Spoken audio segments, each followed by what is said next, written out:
പിതാവിൻ്റെയും പുത്രൻ്റെയും പരിശുദ്ധാത്മാവിൻ്റെയും നാമത്തിൽ ആമേൻ. ഇവിടെ ഇന്ന് ഫെബ്രുവരി 6 വെള്ളിയാഴ്ച. അമ്മേ പരിശുദ്ധ അമ്മേ, അമ്മേ പരിശുദ്ധ ദൈവമാതാവേ, കൃപാസനത്തിലൂടെ ഞങ്ങൾക്കും ഞങ്ങളുടെ ദേശത്തിനും അമ്മ മധ്യസ്ഥം തേടി തന്ന എല്ലാ അനുഗ്രഹങ്ങൾക്കും കൃപകൾക്കും ഞങ്ങളിപ്പോൾ ഹൃദയം നിറഞ്ഞ നന്ദി പറയുന്നു.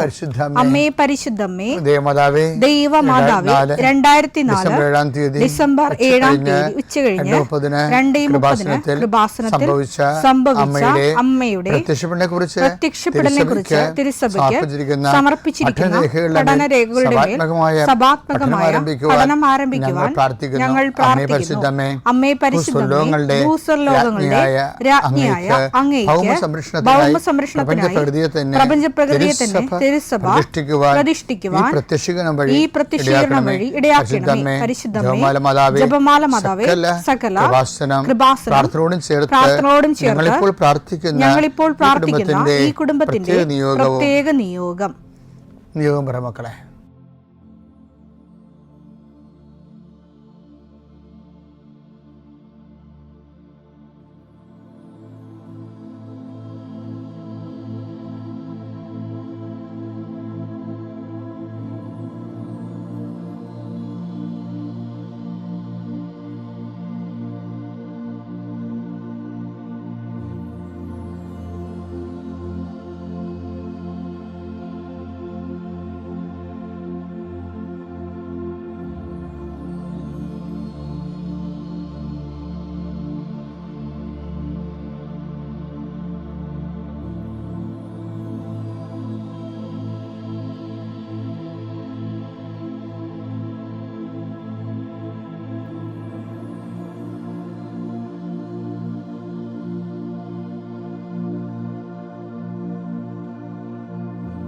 അമ്മയുടെ പ്രത്യക്ഷീകരണത്തിന്റെ ഈ അനുഗ്രഹവേളയിൽ ഞങ്ങൾക്ക് സാധിച്ചു തരുവാൻ കനിയണമേ. ആമേൻ. വിശ്വാസ പ്രമാണം. സർവശക്തനായ പിതാവും ആകാശത്തിന്റെയും ഭൂമിയുടെയും സൃഷ്ടാവുമായ ദൈവത്തിൽ ഞാൻ വിശ്വസിക്കുന്നു. അവിടുത്തെ ഏകപുത്രനും ഞങ്ങളുടെ കർത്താവുമായ ഈശോ മിശിഹായിലും ഞാൻ വിശ്വസിക്കുന്നു. ഈ പുത്രൻ പരിശുദ്ധാത്മാവിനാൽ ഗർഭസ്ഥനായി കന്യകാമറിയത്തിൽ നിന്ന് പിറന്ന് പൊന്തിയോസ് പീലാത്തോസിന്റെ കാലത്ത് പീഡകൾ സഹിച്ച് കുരിശിൽ തറയ്ക്കപ്പെട്ട് മരിച്ച് അടക്കപ്പെട്ട് പാതാളങ്ങളിൽ ഇറങ്ങി മരിച്ചവരുടെ ഇടയിൽ നിന്ന് 3-ാം നാൾ ഉയർത്ത് സ്വർഗത്തിലേക്ക് എഴുന്നള്ളി സർവശക്തിയുള്ള പിതാവായ ദൈവത്തിന്റെ വലതുഭാഗത്തിരിക്കുന്നു.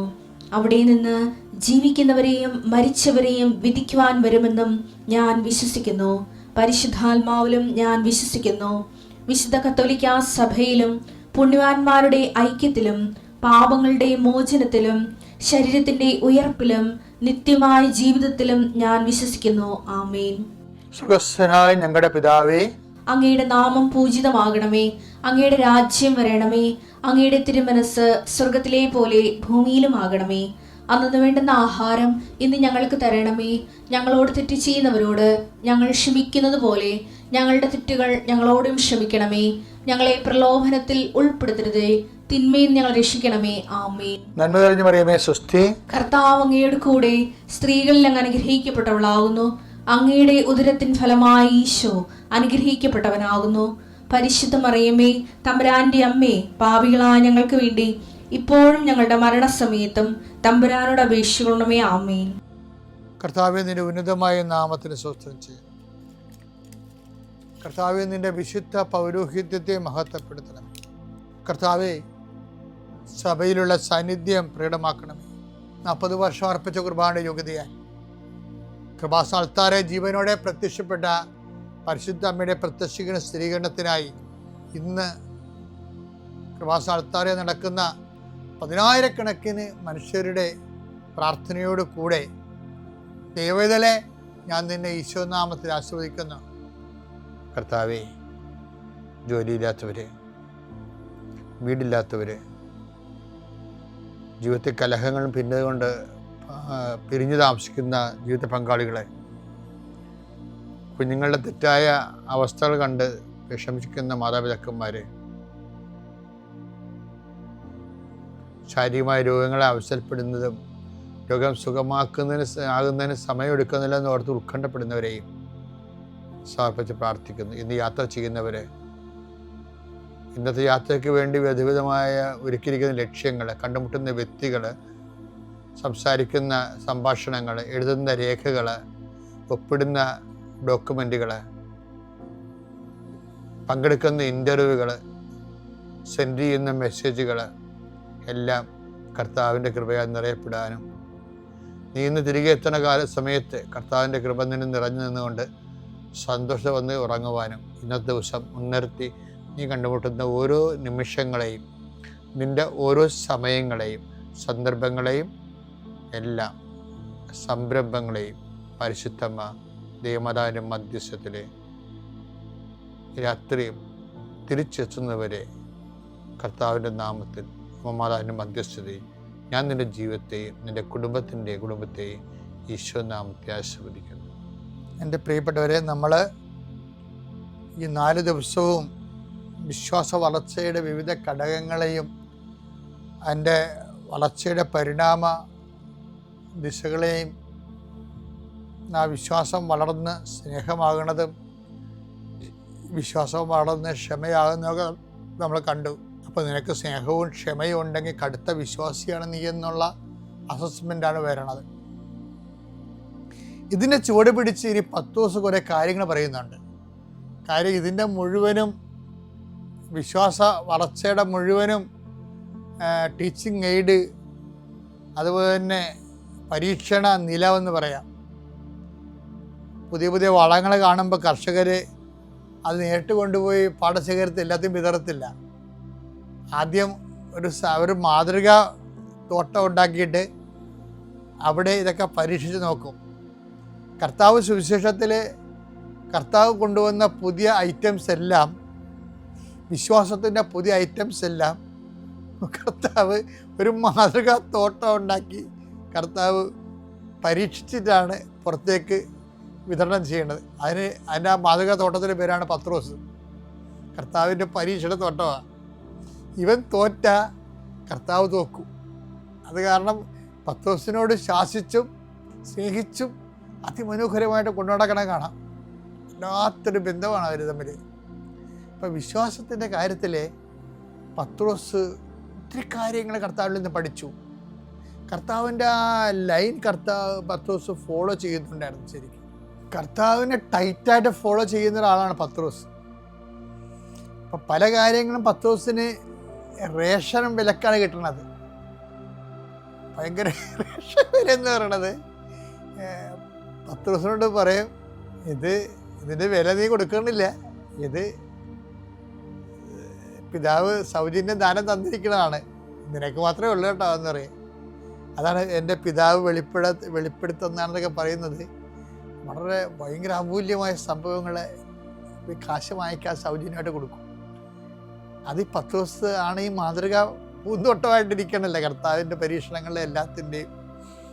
ഒരു 10 ബൈബിൾ എടുക്കാൻ വഴി ഇവർ തമ്മിലുള്ള റിലേഷൻസ് ഒന്ന് അനലൈസ് ചെയ്യണമെങ്കിൽ അത് മനോഹരമാണ്. അപ്പം ഇതിലേക്ക് പത്രോസ് 2 കാര്യം കണ്ടുപിടിച്ചു. എന്താണ് വിശ്വാസം എന്ന് പറഞ്ഞ് പത്രോസാണ് അന്ന് വെട്ടണത്. കർത്താവ് എൻ്റെ സഹോദരനോട് ഞാൻ എത്ര പ്രാവശ്യം ക്ഷമിക്കണമെന്ന് പറഞ്ഞപ്പോൾ കർത്താവ് പറഞ്ഞ് 70 പ്രാവശ്യം. അപ്പം പത്രോസ് പറഞ്ഞു ഞങ്ങളുടെ വിശ്വാസം വർദ്ധിപ്പിക്കണമെന്ന്. അപ്പം അന്ന് മനസ്സിലായി വിശ്വാസത്തിന് ക്ഷമയെന്നുള്ള ഒരു അപരനുണ്ടെന്ന്. വിശ്വാസത്തിന് ക്ഷമയെന്നുള്ള അപരനുണ്ട്. അത് പൗലോസും അതേ ഐഡിയക്കാരനാണ്. അതാണ് 1 തെസ്സലോനിയൻസ് നമ്മൾ കാണിച്ചത്. വിശ്വാസത്തിന് സഹോദര സ്നേഹം എന്നുള്ള അപരനെ കണ്ടുപിടിച്ചത് പൗലോസാണ്. അത് അദ്ദേഹം ഒരു ഈ ശിഷ്യത്വത്തിൻ്റെ പണിശാലയിലെ ഏകലവ്യനാണ്. കൂടെ കൊണ്ട് നടന്ന് പഠിപ്പിച്ചില്ലെങ്കിലും ആത്മാവിൽ എപ്പോഴും പൗലോസിനെ ദൈവം സ്വകാര്യമായി പഠിപ്പിക്കുമായിരുന്നു. പക്ഷേ പഠിപ്പിക്കുന്ന സിലബസ് എല്ലാം സെയിമാണെന്നേ ഉള്ളൂ. പക്ഷെ പത്രോസ് ആ പഠനത്തിൽ കുറച്ച് അഡ്വാൻസായി. എന്നിട്ട് ഇവർ രണ്ടുപേരും ഈ വിഷയം അതിമനോഹരമായിട്ട് അവതരിപ്പിക്കും. വിശ്വാസത്തിൻ്റെ നിറഭേദങ്ങളെക്കുറിച്ചും അതിൻ്റെ തന്മാത്രകളുടെ കോമ്പൗണ്ട്, അത് മാറി വരുമ്പോൾ ഉണ്ടാകുന്ന കോമ്പൗണ്ടുകളെക്കുറിച്ചൊക്കെ ഇവർ രണ്ടുപേരും പറഞ്ഞ ഒരു കാര്യമാണ്. അതിലൊരു കാര്യം പറയണത് പത്രോസ് വിശ്വാസത്തിൻ്റെ കോമ്പോണൻസിനെ കുറിച്ചും അത് കോമ്പൗണ്ടായിട്ട് വരുമ്പോൾ ഉണ്ടാകുന്ന വിഷയങ്ങളെക്കുറിച്ചും പത്രോസ് പറയും. അത് നേരത്തെ ഇങ്ങേര് പഠിച്ച ക്ഷമയെന്നുള്ള സംഭവത്തിൽ നിന്ന് പിന്നീട് പത്രോസ് പറയണത് വിശ്വാസം എന്താണെന്ന് പറയുന്നുണ്ട്. വിശ്വാസം വർദ്ധിപ്പിക്കാൻ പറയുന്നുണ്ടല്ലോ. വർദ്ധിച്ചിട്ട് എന്തായിട്ട് മാറും? ഇപ്പം എല്ലാവരും പറയും വിശ്വാസം വർദ്ധിപ്പിക്കണമേ, വിശ്വാസം വർദ്ധിപ്പിക്കണമേ. വിശ്വാസം വർദ്ധിപ്പിച്ചാൽ എന്തായിട്ട് മാറും? എന്ത് നമ്മളിൽ കാണുമ്പോഴാണ് വിശ്വാസം വർദ്ധിച്ചു എന്ന് നമ്മൾ മനസ്സിലാക്കണത്? 2 പത്രോസിലെ 1:5 ഇക്കാരണത്താൽ നിങ്ങളുടെ വിശ്വാസത്തെ സുകൃതം കൊണ്ടും വേണ്ട സംഭവം വെറുതെ വേണ്ട. എന്താ നേരത്തെ പറഞ്ഞത്? വിശ്വാസത്തെ സുകൃതം കൊണ്ടും സുകൃതത്തെ ജ്ഞാനം കൊണ്ടും ജ്ഞാനത്തെ ആത്മസംയമനം കൊണ്ടും ആത്മസംയമനത്തെ ക്ഷമ കൊണ്ടും ക്ഷമയെ ഭക്തി കൊണ്ടും ഭക്തിയെ സഹോദര സ്നേഹം കൊണ്ടും സഹോദര സ്നേഹത്തെ ഉപവി കൊണ്ടും സമ്പൂർണമാക്കാൻ നന്നായി ഉത്സാഹിക്കുവിൻ. വിശ്വാസം സമ്പൂർണ്ണമാക്കണമെങ്കിൽ അപ്പം എന്താണ് സമ്പൂർണ്ണമാക്കണത്? ശരിക്കും പറഞ്ഞാൽ വിശ്വാസമാണ് സമ്പൂർണ്ണമാക്കണത്. ഞങ്ങളുടെ വിശ്വാസത്തെ വർദ്ധിപ്പിക്കണമേ എന്ന് ഇവർ ലൂക്ക 17:5 പറഞ്ഞില്ലേ? ഈ വിശ്വാസം വർദ്ധിച്ചാൽ എങ്ങനെയാണ് ഇരിക്കണത്? അതെന്താണ്? ആദ്യം വിശ്വാസം വർദ്ധിക്കണത് എങ്ങനെയാണ്? വിശ്വാസത്തെ സുഹൃതം കൊണ്ടും.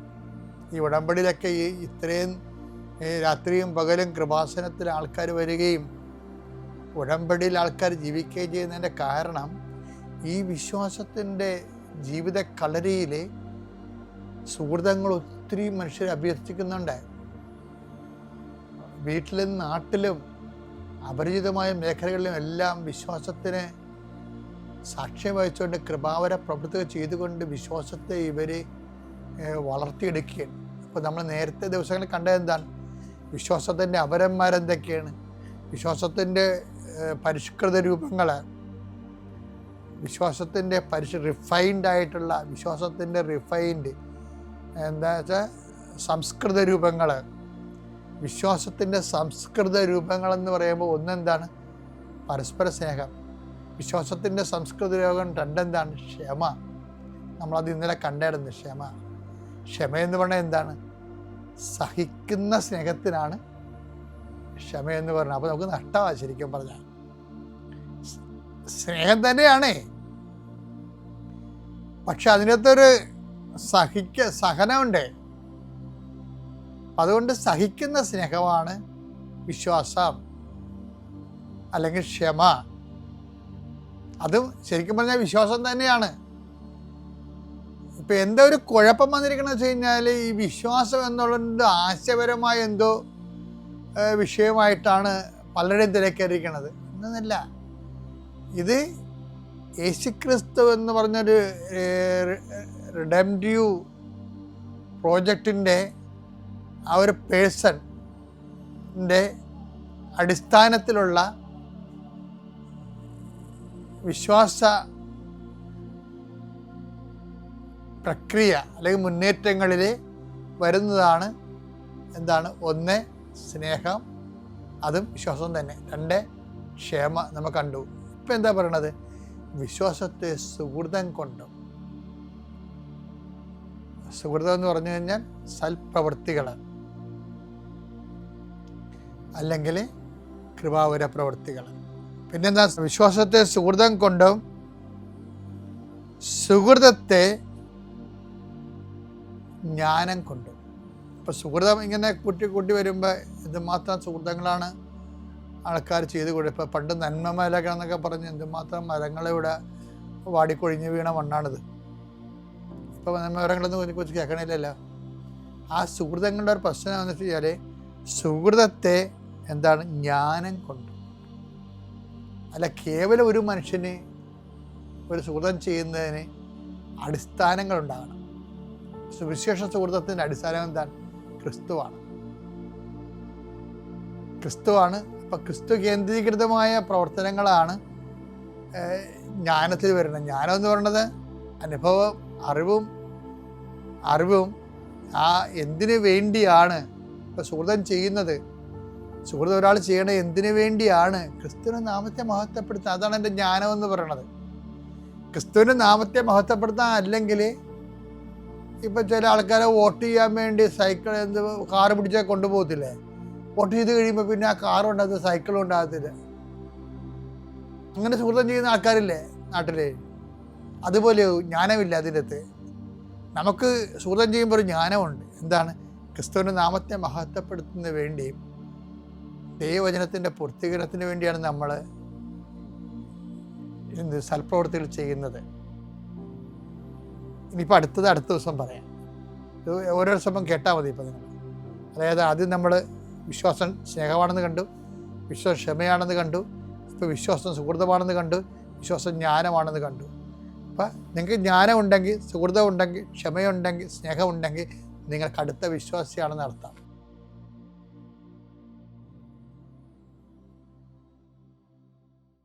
അത്യപൂർവ ദൈവാനുഭവങ്ങൾ ഇനി നിങ്ങൾക്കും സ്വന്തം.